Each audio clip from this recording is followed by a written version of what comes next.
right. Hi, this is William Ramsey. Welcome to William Ramsey Investigates. On tonight's show, I have a very special guest. His name is Warren Cole Smith. So it's three names, Warren Cole Smith.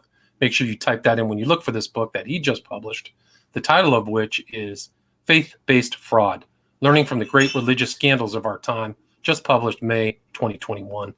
And Warren Cole Smith is president of Ministry.com, which is dedicated to bringing transparency, accountability, and restored credibility to the Christian ministry world. Before joining Ministry Watch, he held leadership positions at the Colson Center for Christian Worldview and World Magazine. Warren also hosts the weekly podcast Listening In, a long-form interview program heard by tens of thousands of subscribers each week. Before transitioning to a career in ministry 20 years ago, Warren, for 15 years, was in the corporate world, including 7 years as the marketing director for a major division of PricewaterhouseCoopers, the global accounting and consulting firm. So we're going to talk about this book. It's an excellent book. It gave me a lot of insight. It was a kind of wide-angle view of a lot of the problems in modern evangelical ministries. And some of the names people may know or not know, but he's going to talk more about that. So Warren Cole Smith, are you there? I am. Well, thank you. It's good to be on with you, William. Awesome. Well, great. Well, thanks for agreeing to the interview. For people who may not have heard your background, can you talk about how you got involved in Ministry Watch and what led you to write this book, Faith-Based Fraud? Yeah, well, I'll kind of go back to the very beginning, I guess you could say, and you can fast forward me through some of this if you want. But, I became interested in writing and journalism when I was in high school, and wrote I went to the University of Georgia, and they have a pretty good journalism program, usually rated a top 25 journalism program in the country, and I wrote for the school newspaper. So I've had a long time fascination with journalism, and I've also been, I hesitate to use the word committed Christian because I've been more or less committed at different times over the years. But, I've taken my faith seriously since I was a teenager. And so for me, writing in journalism and my Christian faith were two parts of my life that I just, didn't really want to separate, didn't see a need to separate. So I've kind of been involved in writing about religion and the intersection between religion, politics, and culture for a lot of years. And, that led me eventually into working for World Magazine. World Magazine is arguably the largest Christian news magazine in the country. World and Christianity Today are probably the two that argue about which one's the biggest the most. But I spent a lot of time, 8 years full-time on staff there, did a lot of freelancing both before and after as well. And, over the years, I just would gravitate toward these big stories. I live in Charlotte, North Carolina. Jim and Tammy Baker's PTL, empire was based here in Charlotte. And even though I didn't move to Charlotte until after that scandal had already broken, it's kind of in the water here. So you end up, knowing about it. Mark Etheridge is a friend of mine. He was the editor of the Charlotte Observer whenever the Charlotte Observer broke all of those news stories about PTL, and they ultimately won a Pulitzer Prize for that story. So I, in some ways, kind of feel like I had a front row seat, or at least a second or a third row seat to that PTL scandal. And then over the years, just got interested in other stories. Some of them I covered myself. Some of the stories in the book include the sort of the scandal at Mars Hill Church in Seattle, Washington. I broke a lot of the important stories related to that. Bill Gothard is a pretty well-known leader in the homeschool community in particular. Back in the 70s and 80s, he used to do stadium events that would attract 15 or 20,000 people to these big stadium events. And so, like I say, just over the years, I've covered these events. But as a Christian, my goal was never to, kind of tear down these organizations or institutions.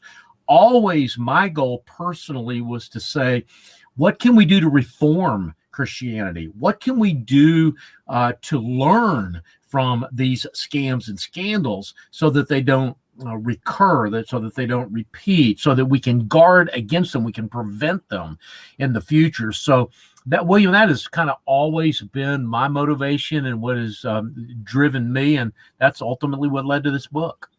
Right, and I think you state over and over in your book that investigative journalism is a crucial element in kind of looking into these problems that have happened in many of these different evangelical churches or mega churches. And you actually start your book off with a very interesting character that I think really does typify some of these events in these churches, and his name was Charles Ponzi. Can you talk a little bit about him and why he's relevant to the modern problems in the modern evangelical church? Yeah, well, I will. Let me just say, though, you mentioned something that I can't let pass, and that is just the role of investigative journalism. That's work that you do, for example. And I think that, and I think journalism is vital. Investigative journalism is vital. So, yeah, I think it is an indispensable. Not only is it in the First Amendment, freedom of the press, but it's just government regulation doesn't seem to work. Watchdog organizations, like in my world, the Evangelical Council for Financial Accountability, don't really seem to do the job. I think they're important. I think government regulations to a certain extent are important, and in organizations like the ECFA are important. But I think it takes investigative journalism to really operate in an uninhibited and independent way to bring down a lot of these worse kinds of frauds. So I think that, that's in some ways a subtext of this book is just the importance of investigative journalism. But back to your question about Ponzi. Yeah, I started with Charles Ponzi, even though a lot of people don't think of him as a quote unquote faith-based fraud. And it also happened, 100 years ago now. It happened in the 1920s. But I wanted to start with that story because everybody's heard of a Ponzi scheme. And it also allowed me to sort of define terms going forward that would be used over and over again in the book. Words like Ponzi scheme, words like affinity fraud, and why is it that people will trust other people to give them money? What are kind of the skills that the fraudster has to get people to give them money? And I thought that Charles Ponzi's life and story really brought a lot of those ideas vividly to life. For those who don't know who Charles Ponzi was, he lived in the Boston. He became most famous. He lived all over the place, but he became most famous for a time that he spent in Boston. And he was from Italy, and he was sort of actively involved in the sort of the Italian Catholic community in Boston. So there was a faith-based element to what he was doing. He sort of community and affinity fraud was at work here. People trusted him because he was, paisano. He's one of us, and so they would. That was one of the reasons that they gave him money, and we see that characteristic over and over again. People, they're what I say in the book, William, is there are two ways to earn trust. One is you can earn it. You can actually work with somebody and make agreements with them and keep your agreements and do that over and over again, and people learn to trust you because you're as good as your word.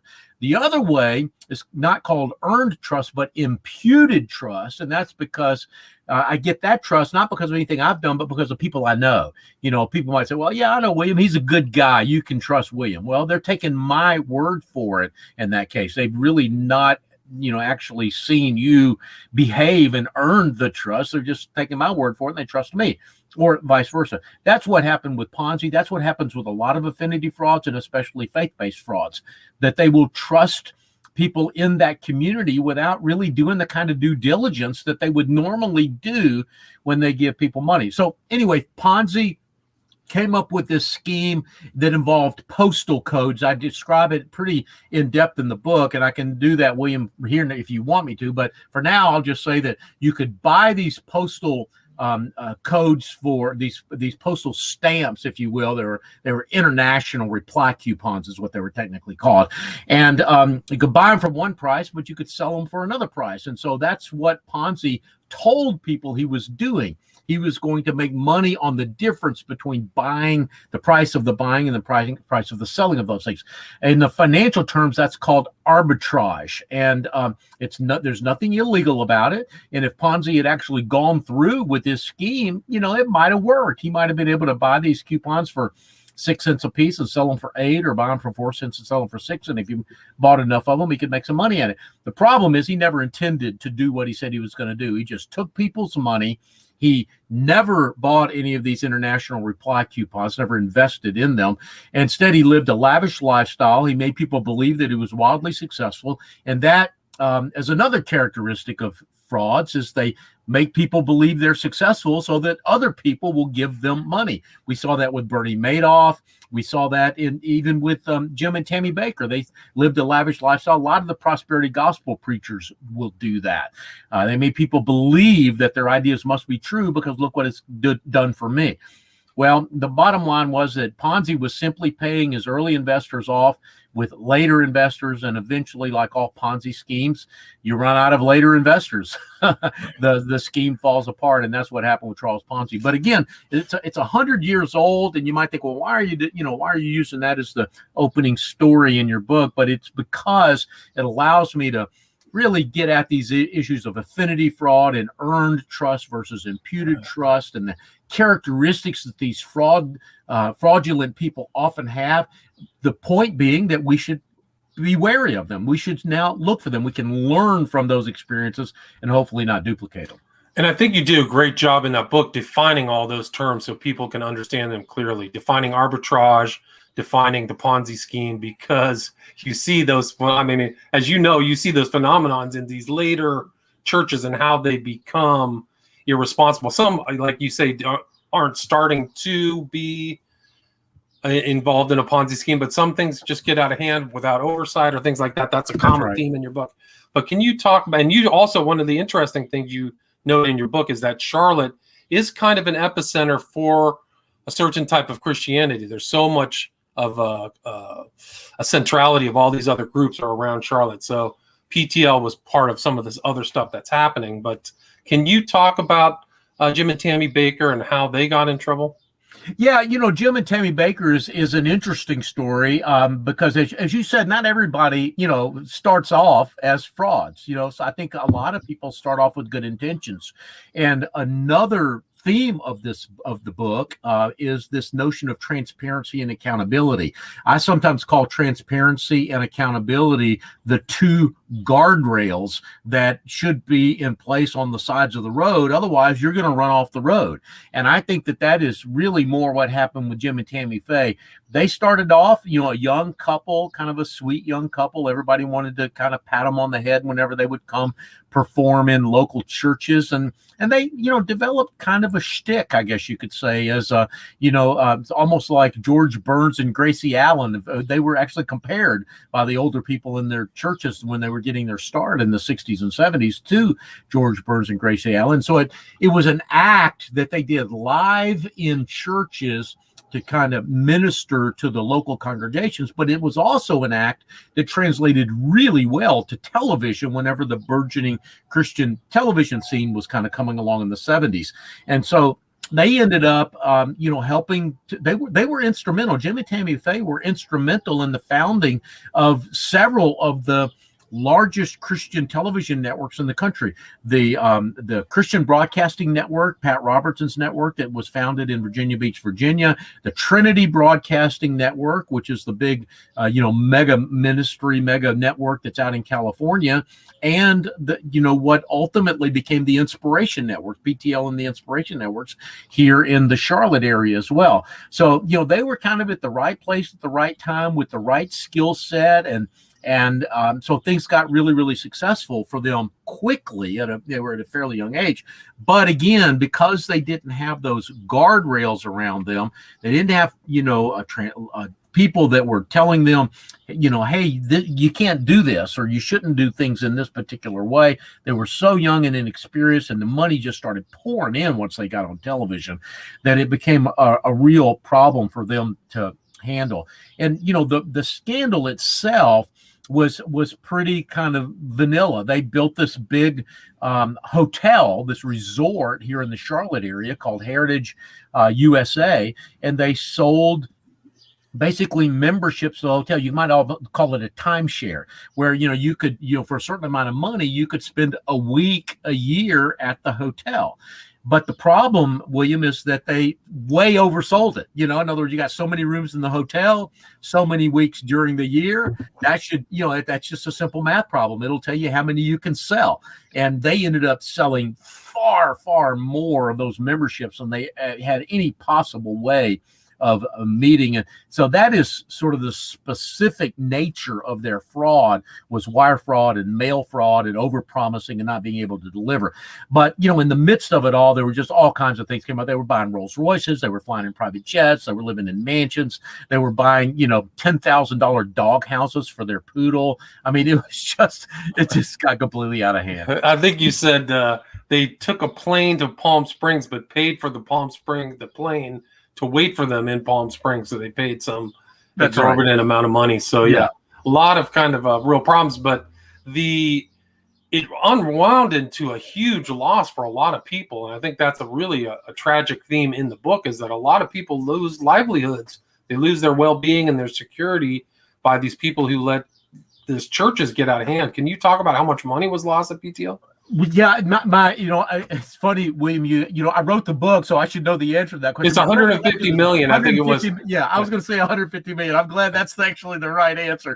But yeah, and you're right. You really raise an important point here, and that is that these stories are fascinating. We can look at Charles Ponzi, or we can look at Jim and Tammy Baker and the PTL, and we think they're flamboyant people. They're larger than life. They make great stories. They're kind of fun to listen to their stories or hear their stories, and maybe we can learn a few lessons. But you raised a point that I hope that that our listeners don't gloss over, and that is that there are real victims here.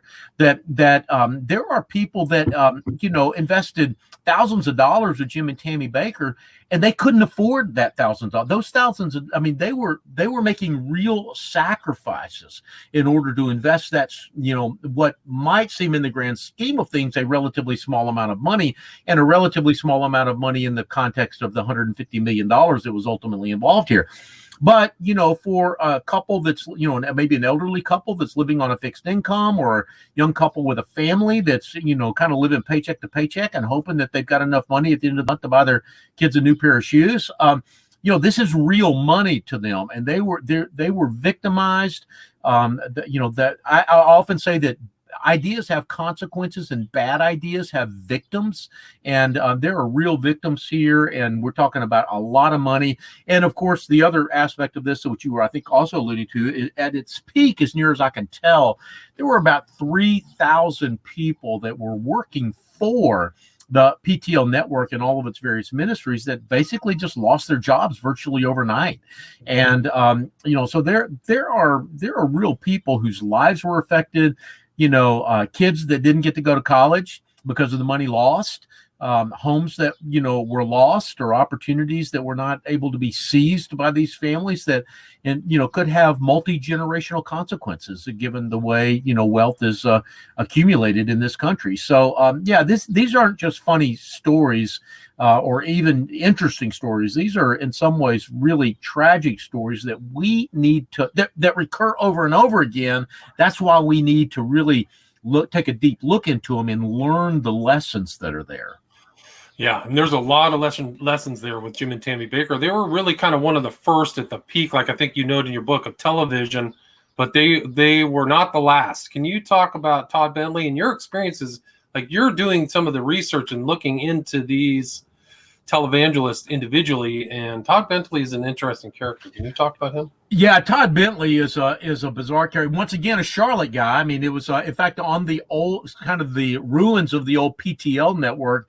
There's a guy named Rick Joyner who has created Morning Star Ministries, and he's down there. And Todd Bentley was kind of in Rick Joyner's universe or constellation of stars or whatever it might be.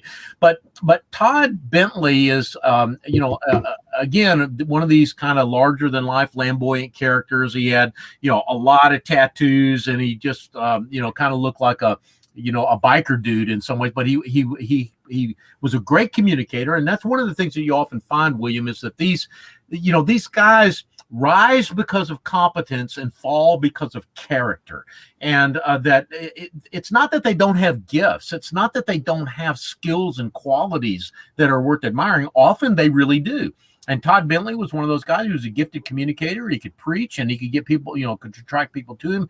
And there was a season, back, I don't know, it's probably 10 or 12 years ago now, where he was down in Lakeland, Florida, which is in the Orlando area. And by the way, I should say that Charlotte, Colorado Springs, and Orlando are kind of the three big evangelical meccas in this country. There are a lot of Christian ministries concentrated in those three cities. So anyway, he was, in Central Florida, and he started preaching kind of a tent revival thing.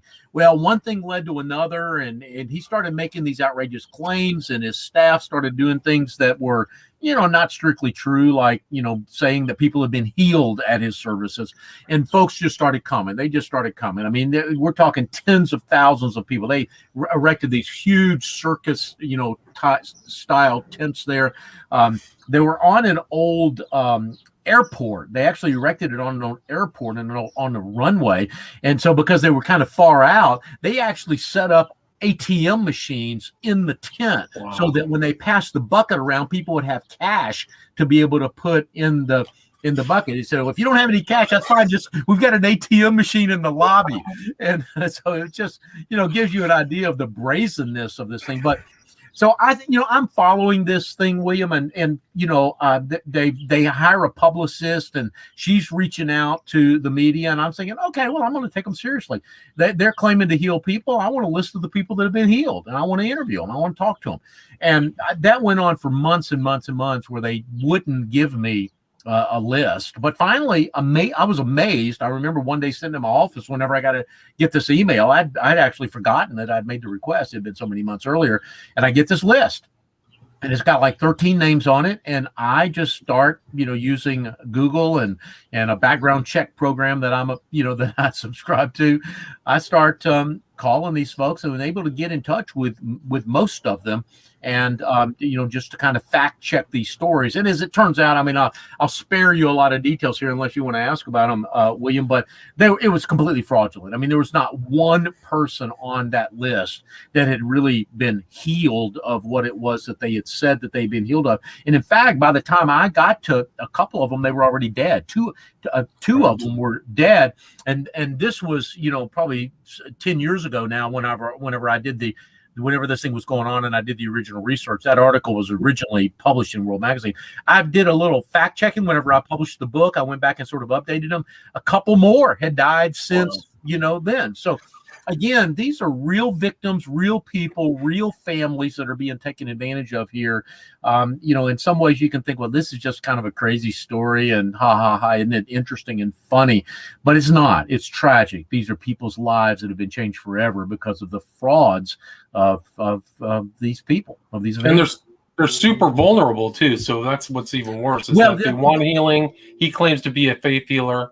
Then it doesn't happen, or it's manipulative, and maybe they lost money. You don't know whether those guys, Christopher Fogel, how much money they gave Bentley or what it was, right? Because there's kind of like this prosperity theme within a lot of these guys is you pay for blessings. It's almost like you compare it to the indulgences of the Catholic Church. That's exactly right. And you're raising a good point, because even if, you mentioned Chris Vogel, he was one of the guy, he was the guy that I started that chapter with, where, he loved to go fishing with his family, and a young father. And, they claimed he was completely healed. By the time I got to the story and started doing the fact checking, he had already died of the cancer that he had supposedly been healed of. So even if Chris Vogel, maybe didn't lose a bunch of money, that story was used over and over and over again by Todd Bentley to raise money from others. So he was raising money using completely fraudulent means in order to do that. So, and you also raised another point where they're vulnerable. I mean, these, by their very nature, a lot of times, people don't show up with, stage 4 cancer at events like this unless they've tried everything else. I mean, they've tried everything and it's not working. So yes, they're vulnerable. They're desperate for a solution, and they got a guy, there's a guy that tells them that they've got a solution. So yeah, it's just reprehensible, the behavior. And by the way, I say this as a Christian. I believe in God. I believe in miracles. I believe in healing, but not this way. This is not the way it's supposed to happen. Yeah, and what's really also another theme is some of these the numbers you're talking about, and some of these preachers are enormous, or some of these Christian groups. I was shocked, like tens of hundreds of billions of dollars are being spent on these non-taxable institutions. It's incredible how much money is really around. And these are just two examples of some of the abuse of that money, but there's a lot of donations and a lot of really well-meaning people who want to give their money to good causes. Would you agree with that? Well, yeah, that's right. In fact, I want to. You're reminding me of another point that I want to make, and that is that Christian ministries do great work in this country. I've got some statistics in the book that say that something along the lines of 7% of our GDP is from nonprofit organizations, and there are lots of different kinds of nonprofit organizations, but the reality is the vast majority of them are religious nonprofit organizations. Churches and the big nonprofit organizations like World Vision, for example, a $2 billion organization, Compassion International, a $1 billion organization. We at Ministry Watch, I'm the president of Ministry Watch where I am now, we have a database of about 950 of the largest Christian ministries in the country with their financial statements there. And William, those organizations represent $34 billion a year in annual giving. So this is real money. This is a real industry. It needs to behave with integrity and transparency. And so that's, kind of what our mission at Ministry Watch is about, and what my mission here at the book is as well. Right. And I mean, that's an incredible amount. There's a real incentive to be in this line of work if that much money is floating around with all those benefits of these churches, right? Yeah, that's right. Well, that's another great point. What was that guy that they asked him why he robbed banks? And he said, because that's where the money is. And in some ways, that's why, I think some people, either get into Christian ministry or fall into fraud after they've been in Christian ministry, because they just realize how much money is involved here, and it's possible to get wealthy, and many people have. In fact, we've got a story coming up soon about the Inspiration Networks. The president of the Inspiration Networks, David Cirillo, made $7 million last year. That was his personal compensation. And so there's the Trinity Broadcasting Network, which I've already mentioned once in our conversation, William. One of those organizations that Jim and Tammy Baker helped found back in the 70s. They're going through a very complicated reorganization now, and so we're able to get kind of a peek at what their financial assets are in a way that we haven't been able to do that in the past, because they're moving from California to Texas, and the regulations are requiring some of their documents to be disclosed. But they have about $1 billion in assets, not to mention the fact that they have between $50 and $100 million a year coming in donation income. So there's a lot of money. It's incredible. And they don't have the same reporting requirements as your standard corporation or anything like that. That's right. Yep. That's even more curious, is that the government allows these nonprofits to flying blind. And I mean, you have a secrets in there that I didn't know about, the Grassley Six, who were less than willing to be transparent about where their money's going. And those are huge numbers. And one of your chapters is about what plane would Jesus fly. Like, these guys are living larger than the heads of some corporations in this country. Well, that's right. And it's funny you mentioned that, because Charles Grassley's back in the news, and we can talk about that in a minute if you want, because he's trying to regulate Christian, one small aspect of Christian ministries again now. But yeah, the Grassley Six was an investigation by Senator Charles Grassley into 6 televangelists. It resulted in nothing good came out of it. I mean, there was one ministry, Joyce Meyer Ministries, made some reforms, but for the most part, no reforms whatsoever. But the key learning, I think, that a lot of the public got out of that was exactly what you just said, William, and that is that if I'm the CEO of a publicly traded company, I have to do far more disclosure, than a Christian ministry does these days. I mean, I understand religious liberty issues. I understand that it is dangerous whenever the government starts poking its nose into churches and nonprofit organizations and so on. And I am not in favor of, a high level of government regulation. I've got a wide libertarian streak running down my back. But we've got regulations in the nonprofit world that haven't been amended since the 1960s. And think about what's happened since the 1960s. Cable television, satellite radio, the internet. I mean, the list just goes on and on and on of the changes that we have had in the media landscape and just in the economic and business landscape since the mid-60s, which was the last time that there was any comprehensive reform of nonprofit laws. in my view, even though I'm not a big government oversight kind of a guy, we need not more regulation, but a re-regulation of the Christian nonprofit sector so that we can get more transparency and accountability out of that world. And you kind of make this point in the book too, is that even if the regulations are there, they'll just ignore them anyway. So it's like, what's the point of the regulation if that's right? If there's no penalty or there's no consequences of that? And I mean, some of the names of the people who didn't report to the Grassley Six were people that people know: Kenneth Copeland, Benny Hinn, Creflo Dollar, people you see on TV all the time.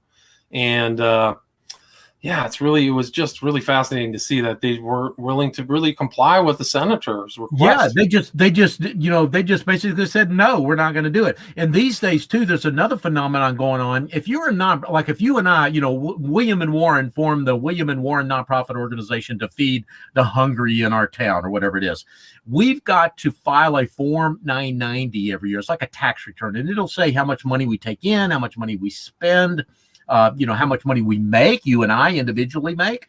That's on the Form 990. But if you're a church, you don't have to do that. And it's called the church exemption. Well, now lots of ministries that don't marry, don't bury, don't have Sunday morning services, they're not really churches in any meaningful sense of the word at all, are claiming this church exemption in order not to make their 990s available to the public. That's a phenomenon that we've seen really grow in the last few years. It's something that we're trying to speak out against here at Ministry Watch. We don't think that is a good idea at all. And but yeah, I mean, just one more way that ministries can hide behind the disclosure requirements and say, we're not going to let people know what we're up to. Yeah, no, it's really incredible because, like, even the reporting requirements for corporates, it's quarterly. There's massive requirements for public companies that are smaller than some of these churches, I would assume. So, it's kind of it's curious deregulation. But I think that you make the point; these mega churches are kind of a new phenomenon too. So, I think that maybe that the legal community really hasn't caught, or the Congress hasn't caught up with these massive churches. You said one of these churches had 21,000 members. It's just imagine how much money those guys are granting or generating per month. I mean, this big numbers, and you had some tragic stories about some of these pastors who get caught up without any oversight, without any, maybe they're not used to these organizations and they get in deep trouble. And there's been some real tragedies in the Christian evangelical community. Yeah, there have been. And you're right. That's something we didn't even talk about when I was talking earlier about the changes that have happened. But in 1970, there were probably only about 15 megachurches in this country, Protestant megachurches. That's a megachurch defined as having more than 2,000 people attending on a Sunday morning. But like you just said, there are a number of churches that have more than 20,000 people who show up. Joel Osteen's church, Lakewood Church down in Houston, Texas, Rick Warren's Saddleback Church out in California, and the one that we spend a chapter on in the book is Willow Creek Community Church in the Chicago area. They grew kind of from the 1970s, mid-70s. They were founded from startup, from zero to 20,000 in multi-sites, and their pastor, Bill Hybels, we come to find out, had basically a private life. He ended up being involved in sexual liaisons and sexual abuse situations with members of his staff and others. And that church has recently kind of blown up and imploded in size. Another church, Mars Hill Church, which is in Seattle, Washington, that went from startup, zero to 15,000 members just within a matter of very few years. I ended up, when I was at World Magazine, writing a series of articles about Mars Hill Church. My articles weren't the only reason that church imploded, but very soon after an article that I wrote that talked about how Mark Driscoll had bought his way onto the New York Times bestseller list by fraudulently doing book purchases in bookstores all around the country. That church imploded and no longer exists. I mean, literally a year and a half after I had written my article, that church went from 15,000 to completely out of existence, dissolved as an organization. And, that's not the kind of thing I take pride in, that we wrote an article about it and it caused that kind of change. But on the other hand, I'm not ashamed of it either. And if some positive change needs to happen there, and I also want to be clear that it wasn't just my article that brought that church down. But what's shocking is how much money he spent to promote his book. I think you said it was like $210,000 to promote her. I was like, wow. Yeah. That's a significant investment. Well, it is. They had to they paid a company called Result Source to sort of coordinate it. But the nutshell is that they had thousands of individuals all around the country that were using gift cards, primarily like Visa debit cards and that kind of thing that they would be given to go walk into a bookstore that they thought would be a New York Times reporting bookstore and buy these books so that they could, they ended up having to buy pretty close to 20,000 books in a single week to make it appear that these books were, bestsellers, that they were catching fire. But in fact, it was completely artificial. The church itself had to pay that money to pay for all these debit cards that were being used by these folks all over the country. So yeah, it was just a big scandal. It turns out that that's happened quite a lot. I mean, my chapter is about in the book is mostly about Mark Driscoll, but I also identify probably a half a dozen other pastors that have done the same thing. Right. I mean, it's really incredible. And I think you said the EFCA, which you reference often in your book, prohibits that. So yeah, that was something there. I mean, it seems like the EFCA should have a little bit more power and authority. It doesn't seem like these guys are really abiding by that. Would you agree with that? Well, yeah, I mean, I have a kind of a love-hate relationship with the Evangelical Council for Financial Accountability. On the one hand, they have published some great standards. There's 7 standards of financial integrity that they publish on their website, are really thoughtful, well-done standards. The problem is they don't have any mechanism for holding ministries to those standards. That if a ministry chooses to adhere to those standards, that's a good thing. They can at least look at those and say, okay, these are best practices. This is what we should be doing. And if you've got leaders with integrity, they would do that. They would look at those printed standards and try to make sure that they're living up to them. But if another leader chooses not to, the ECFA can't do anything about it. And the other thing about the ECFA is that if I'm a ministry leader and I want to join the ECFA, not only do I have to adhere to those standards, but I have to pay the ECFA to be a member. And the larger the ministry, the more money I pay them. So there's an inherent conflict of interest. The ECFA is going to be discouraged from really confronting a member organization around some lapse in integrity, because they could lose that organization as a member, and therefore it'd be like firing a customer. They would lose that organization as a customer. So I think the ECFA does some good work, and but they can't do what really needs to be done, which is to hold organizations accountable. Another limitation is that there are 1 million Christian nonprofits in this country, but only about 2,500 members of the ECFA. So there's not really a stigma for not being a member. In other words, if you're a member, great. But if you're not a member, nobody, cares really. And so there's some real limitation with the ECFA. I'm glad they exist. I think we need them, but we need them and a whole lot more to really solve these problems of lack of integrity and credibility within the Christian ministry marketplace. Right. I mean, there's a lot of fraud. You mentioned a lot more in this book, but it's also just the ones that may have not been busted for fraud. How many people are giving? What's their percentage of paying? In certain investor groups, you can't give a certain amount of money. You have to be accredited. But how many of these people are giving $1,000 of their $2,000 Social Security check to these guys? I don't know. There's no reporting requirement for that. I think that's it's a serious issue, and I think that people need to kind of be concerned about some of that, because it's about who's giving their last penny to some of these groups. Yeah, well, that's exactly right. And in fact, I get stories at Ministry Watch every day where, people will say, hey, I've been given to this ministry for 20 years, and I read the profile that you guys published on Ministry Watch, and I'm never really going to give them another dime. Why didn't I know this, until now? And that's a real issue. I mean, that one sequence if people just read that one page in your book about how many of these guys have nice Gulfstream jets and all these private Falcon jets, you'd be wondering, what are you paying your money? Is your money being transformed through a Christian idea to do the Christian work, or are you paying for these guys' salaries? But it's a great book. Warren Cole Smith. Love this book. Highly recommended. People should come read. There's a lot more in this book, but we're kind of wrapping up. We're about 40 minutes. Is there anything I missed or anything you'd like to leave? Your social media, or where's the best place for people to get the book, Faith-Based Fraud? Yeah, we're in all the usual places. We're Amazon and so on and so forth. My social media, Warren Cole Smith on Twitter, Warren Smith on Facebook. I'd be delighted to have some of your listeners follow me there, and we post our stories every day. We probably post anywhere from 2 to 5 stories a day on the Ministry Watch website, and so go to ministrywatch.com.